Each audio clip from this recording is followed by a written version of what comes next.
Schwartz. I hope you're having a good Friday.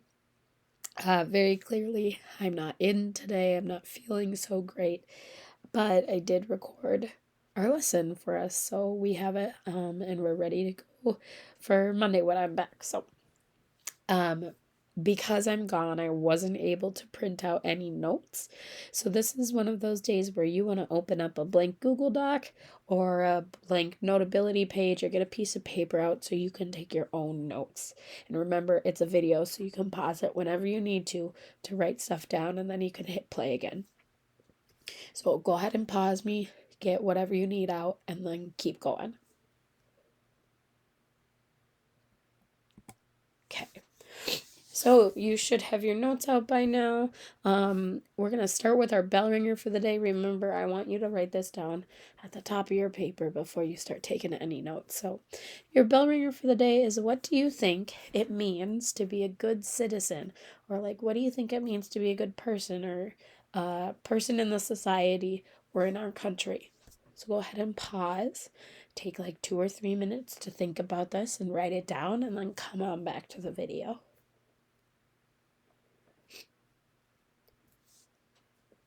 Okay, so you should have written it down by now.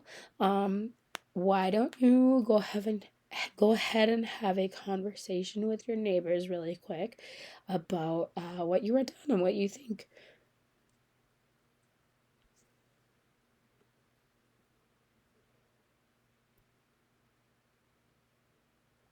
All right, and we could go over this on Monday too. If this is a conversation that maybe we want to have as a class, that'd be totally fine. But for now, you should have shared with your neighbor, and we'll keep going on our notes. And then you can tell me on Monday if we want to go over it. So, just to review, so we remember what we were talking about yesterday. We were talking about those 3 branches of government. So that first one that we have is that legislative branch. This is the group that makes the laws, right? So they're the ones that when you have a new law that is still a bill, it's about to become a law, they're the ones that introduce it. They're the ones that make it and write it up. So if you remember, the building that they are in is the U.S. Capitol. This Capitol is in Washington, D.C., and it's got that big dome on the top, right? Each state has their own capital as well, which is cool. They kind of all look pretty much the same. But the U.S. Capitol one is the one where all of the people get together from around the country to make laws. Then we have the executive branch. The executive branch enforces those laws, so they make sure that the people are following the laws, essentially. The building that goes with this branch is the White House. If you remember, this is where the president lives and where the president works. The president also works there sometimes with the vice president and sometimes with his cabinet, his or her cabinet. Right now it's a man. And that cabinet is those 15 people that help him out. And then our last one is that judicial branch. These are the people that interpret the laws. So these are the people that decide whether or not someone is following the law the right way, or whether or not the law is constitutional or unconstitutional. So if the law is legal, or if we need to get rid of the law or change it. And remember, that building is the U.S. Supreme Court. And this is where the biggest court in the land, the most important court in the land, gets together to make decisions on things. But remember, not every court case or every judge is in that building. We have smaller courts all over the country, and they deal with cases that are a little bit smaller.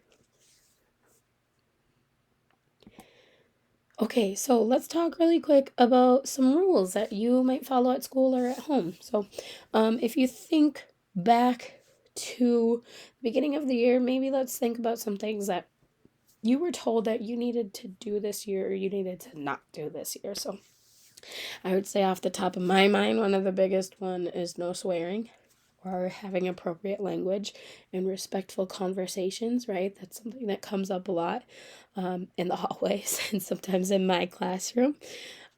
Staying in your own space is big too, because people personal space. They have their own space bubbles. Last year, and the year before that, we had the mask up rules, so you had to wear a mask at school. That's not required anymore, but people still can. And then we also have the rule of like listening to each other and being respectful and make sure we're being nice to each other and listening to each other's opinions.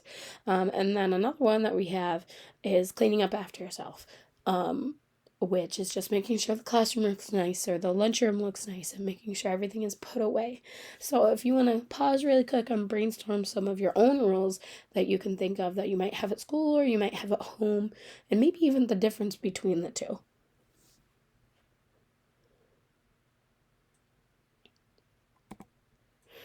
Okay, so we're gonna jump into the history bit of this lesson just a little bit. So if we are talking about our timeline right now, we have gone over the beginning of the country, right, with those settlers that came in, and sort of the beginning of the development with the settlers and the enslaved people and the indentured servants and all of those people that were here. We are going to skip over the revolution. We talked about it a little bit, but we don't really need to go into it in detail. So we're just going to skip over it. And we're going to go right to when we gained our independence, or we declared our independence. So America as a country, the United States, gained or declared their independence on July 4th, 1776, which is why July 4th is called Independence Day. Some of you will know it as the 4th of July, but the real name, the big name, is the Independence Day. So that's why it's called that. What that means is that we wrote a paper. We'll talk about it in a little bit, but we wrote a paper called the Declaration of Independence, and we took that paper and we essentially said, hey, England, we really don't want to be a part of you anymore. You kind of being a little mean to us. We don't really like that. So we're going to leave. We're going to head out. So that was just us saying, like, we can do it on our own. We're out of here. We still had all of the original colonies at this point. We had all of the main ones that we've already gone over. If you remember, there's 13 of them, right? So we had all those 13 colonies, and we were still having those when we were declaring our independence. So we had Georgia, South Carolina, North Carolina, Virginia, and Maryland. Those are all the southern ones, right? We have Delaware, New Jersey, Pennsylvania, New York, and this little chunk right here, that's part of New York, a part of New Hampshire as well. And then those were the middle ones. And then in the New England colonies, we had Connecticut and Rhode Island and Massachusetts and New Hampshire, which again has a chunk of this. And we have Maine up here. So we have all of these at the time we gain our independence, or we declare our independence. At the time that we declare our independence, we need to figure out our own government, right? Because we're essentially throwing out the government that we had. We're getting rid of it.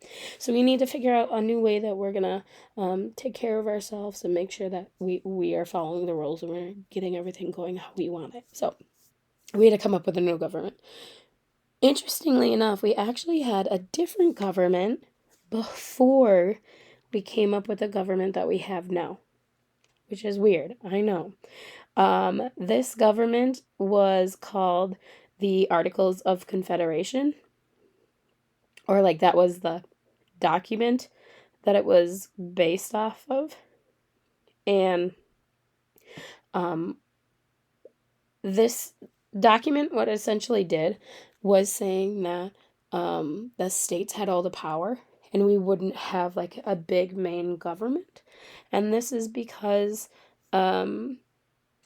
we had just gotten out of that whole debacle with the king, right? We didn't want a king anymore. We were trying to get rid of it.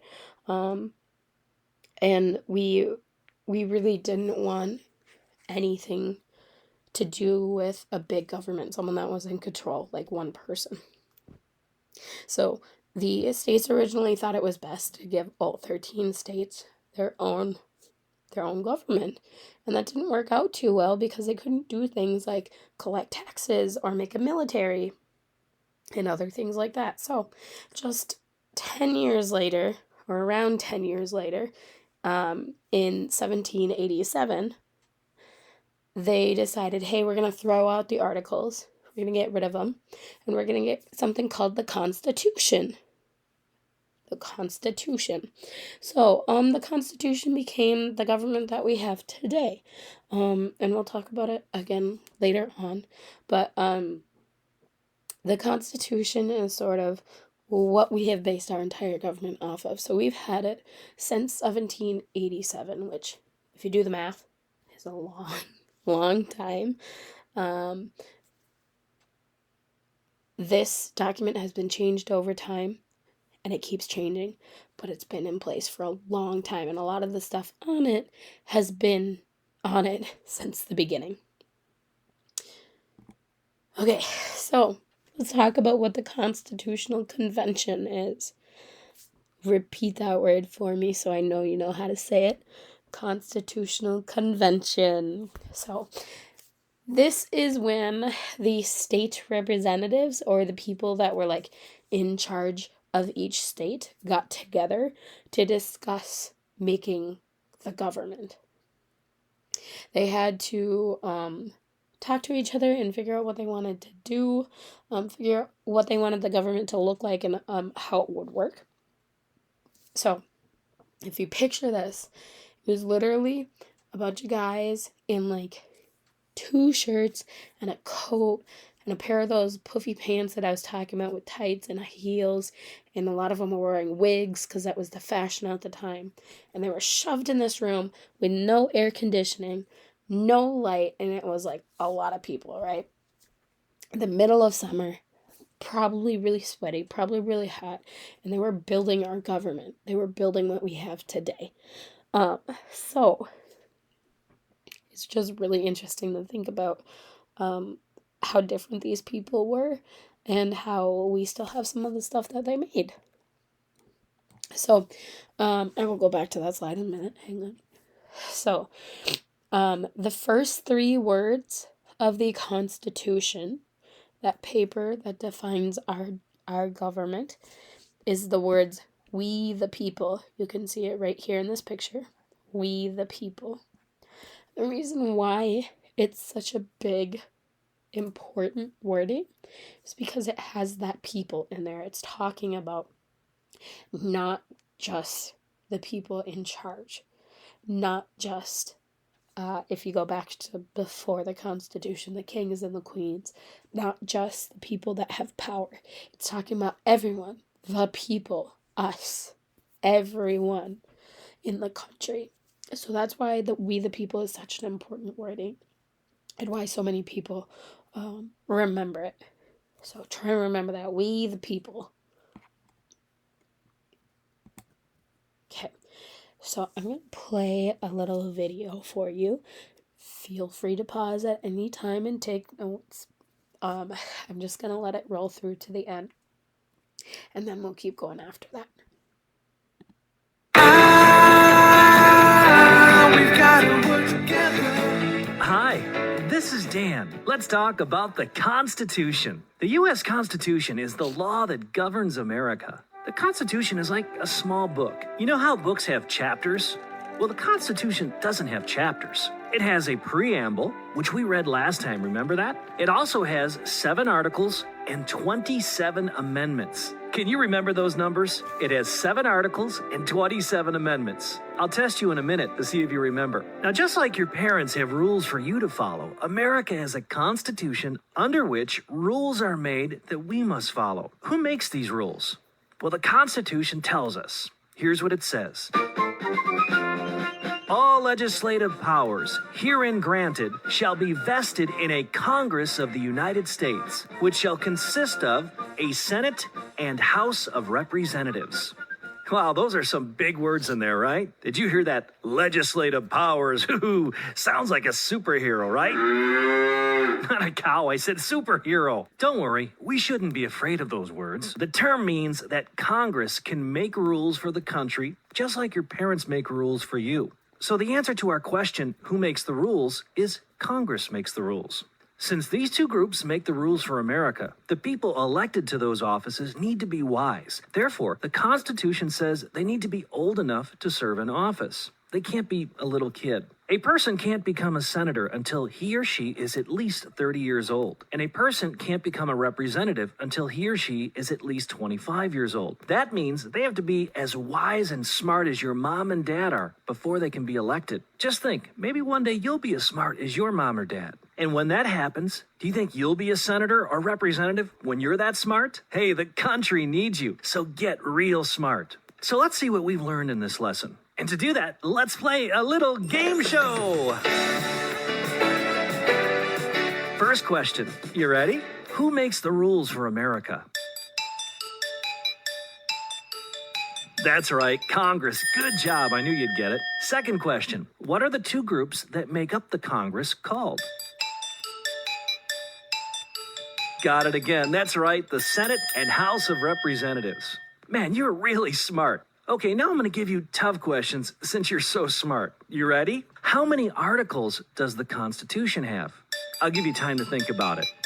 It's seven. It's seven. It's seven. Now say it out loud. It's seven. Did you say seven? That is awesome. Good. You got it right. Man, you're really smart. Okay, last question. You ready? How many amendments does the Constitution have? Think about it. It's 27. 27. Now say it out loud. 27. 27, you got it. That's awesome. You're really good. How did you get so smart? I think you're going to be the next senator or representative from your state. I can't wait. The Constitution is a fun document, isn't it? Read it, know it, share it. This is Dan. That's all I have time for. I'll talk to you next time. Bye-bye. Oh, and don't forget to be good.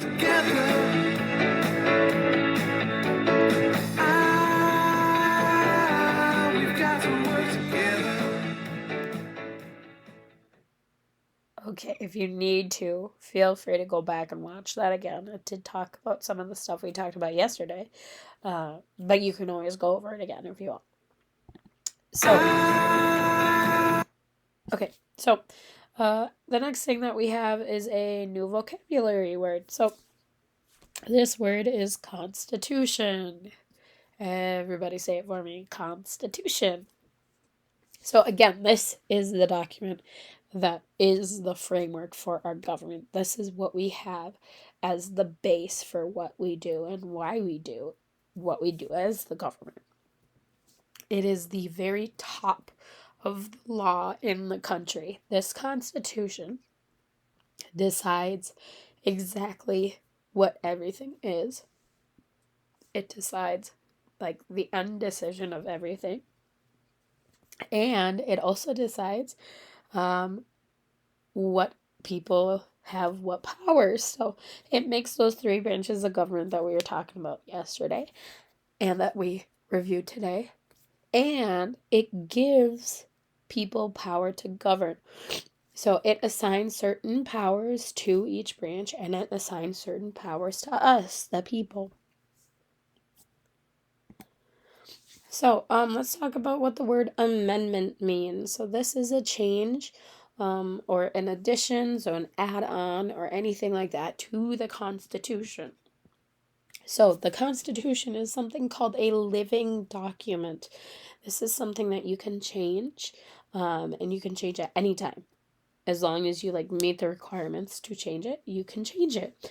So an amendment is that change or that add-on. The first 10 amendments, the first 10 add-ons that we have to the Constitution are called the Bill of Rights. These are super important to know, the Bill of Rights. Okay, so let's talk about what the Bill of Rights are.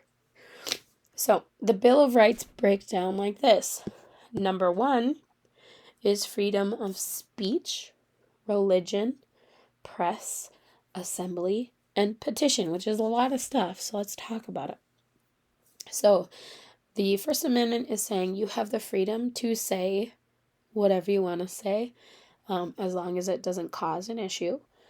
You have the freedom to practice any religion you want. You have the freedom to publish any written piece of work as long as, again, it fits into the requirements. You have the freedom to meet with each other and have like gatherings and things like that. And it gives you the right to petition, which is saying, like, you have the right to say that you want something in the government changed. You have the right to say that the government maybe isn't always the best. So let's go to number 2. Number 2 is the right to bear arms. This is that one where it's saying, like, you have the right to have a weapon, a gun. So this is the one that a lot of people argue over a lot of the time, and nowadays it's a very big debate, but it's that one. It's number 2. So number 2, right to bear arms. Number 3 is quartering of troops. So what number 3 is saying is that you cannot force someone to have a soldier live in their house. Now you might be thinking, Miss Schwartz, why would this be a rule? Why would we need this? Well, back in the day, when the Constitution was originally made, it was allowed. The troops could show up at your house, the soldiers could show up at your house and knock on your door and go, hey, we're living here now, and we're going to eat your food, and we're going to use the stuff in your house, and you just got to live with it. And that was totally legal. They were allowed to do that.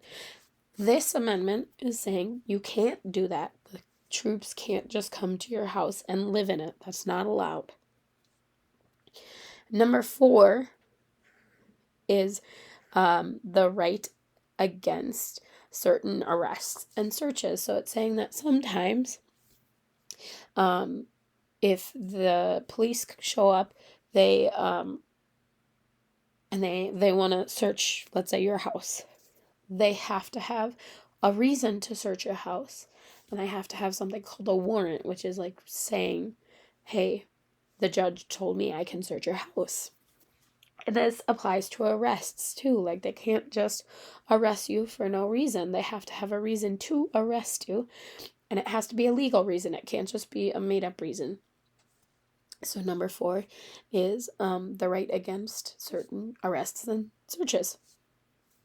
Number 5 is the rights of people that are accused of crimes. So this one is a super big one. A lot of people know this one because it shows up in like crime TV shows a lot. So if you're someone that maybe watches like a police show, it's probably in one of those episodes. So this is something called your Miranda rights. And this is saying that you can't, like, if you don't want to, you don't have to say anything. You don't have to answer the questions that the police are asking you. And you don't need to, you don't need to say anything until you have like someone representing you, like a lawyer. And that's so that you don't say something that makes it seem like you committed a crime. So it's protecting you against having to say something to the police, being forced to say something. Number 6 is the rights of people that are on trial for crimes. So they've already been arrested and now they're in court, which is that judicial branch, remember. So now they're in court. And this is saying that people have the right to have a lawyer. So have someone that knows the law that is representing them or helping them with their case. They have the right to a very fast trial. So what that means is you can't have someone sit in jail for a long time waiting to have their court show up or their case show up in court. So it has to be a fast trial. And it's the right to have a public trial, which doesn't always happen nowadays, depending on like media and things like that. But you have the right to a public trial, which means people can come see it, and the information of your trial can be put out there for people to see. Now, this is actually a good thing. I know some of you are probably thinking, like, why would you want your court case or something you're being accused of put out for everyone to see? But it's a good thing because it's making sure that the judges or the people that are in charge of um, your case or whatever you're being charged for can't like lie or cheat to keep you in jail or to give you a heavy sentence.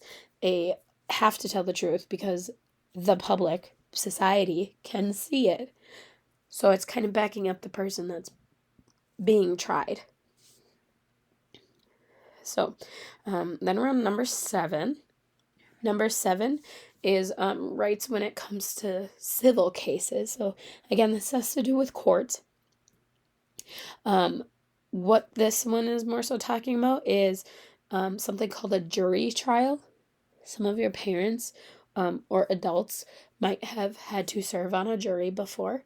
What a jury is a group of people that have not met any of the people that are in the case, the court case, or are not like, they don't have any information on the court case, and they get called into court and they sit in this little box and they listen to the case and they listen to the people accusing the criminal of the crime, and they listen to the defenders trying to like argue that this person did not commit the crime.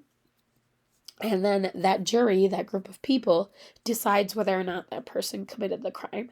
So what this rule is saying is that when you have a jury trial, it has to be impartial, which is saying that the people that are on your jury can't be biased. They can't believe something towards one side already. It has to be even. They have to have no knowledge of the case.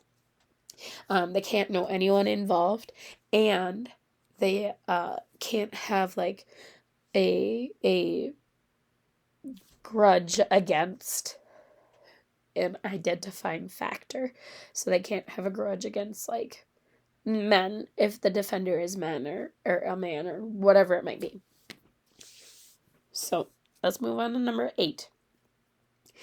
So number 8 is saying that you have a right to a limitation on the bail or punishment that is given to you. The actual wording is a little bit more complicated than that, but we'll keep it simple for our sake. So what it's saying is that they can't give you like a huge bail, or they can't make you pay a huge amount of money to get out of jail if it doesn't fit the crime. And what that means, let me give you an example. What that means is, let's say someone has committed, maybe they've littered and they just like threw a piece of trash on the ground. They can't be given a fine of like $8 billion. Like, that's insane. It does not fit the crime. So the bail, or the money you have to pay to get out of jail, has to equal the crime. So if it's a small crime, it can't be that huge of a bail. The other end of it is the punishments section. So you can't have any sort of like